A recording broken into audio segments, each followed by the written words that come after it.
Hello, all you coin aficionados out there, and welcome once again to the DC Coin World International Coin Channel. Today we have two 5-ore coins for you from the country of Denmark. Denmark, as the Dutch spell it, D-A-N-M-A-R-K, is at the top of each of these coins.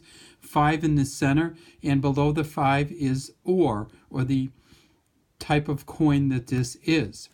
Now, if we look on this coin on the left, we see that it has some ears of wheat on each side. And down below, we see that there are some kind of symbols down there.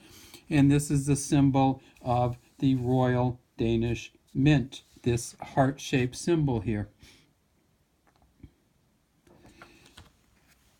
On the bottom of this one, we see that there is the Denmark and the 5, and then they have these 5 lines on either side.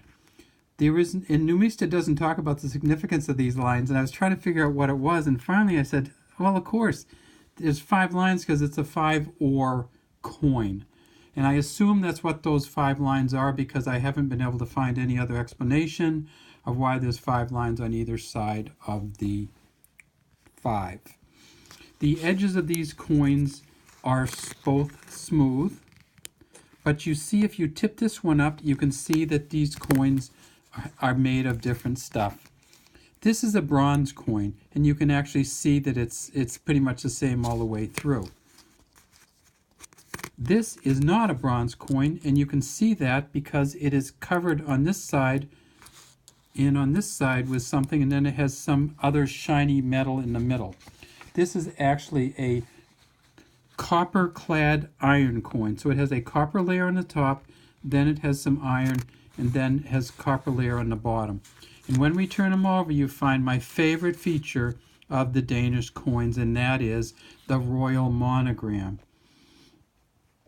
Now, these royal monograms, they don't do this anymore in the coins.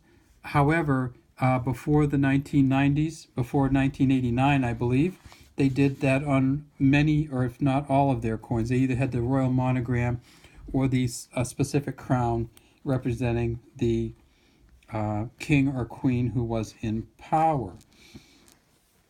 So when we get to the back, this is the royal monogram of Frederik IX. So we see the F for Frederick, we are the king, 9 here, 1968 on each side of the crown. And it's a little bit of a raised or wider rim here. On this one, we have the crown. We have a 19 on one side and 83 on the other. And this is for Queen Margrethe II. So we see the big M for Margrethe. We see the R for Regina. And we see, again, the signs down here. And this is the sign down here for the Royal Mint. And we also had that on the back here. So if we blow them up, we see that there is a sign for the Royal Mint here and the initials on either side of it. So these coins were, the 5-ore on the left, the big one, was made from 1960 to 1972. The 5-ore on the right was made from 1973 to 1988. Both of these coins were demonetized on June 30th, 1989. So these coins, neither one of them is any longer in use in Denmark. Okay, that's all we have today for our Danish coins, Danish 5-ore coins from the DC Coin World International Coin Channel. Have a great day. Feel free to subscribe to our channel and leave any comments in the comments section if it's something you'd like us to do or something you'd like us not to do.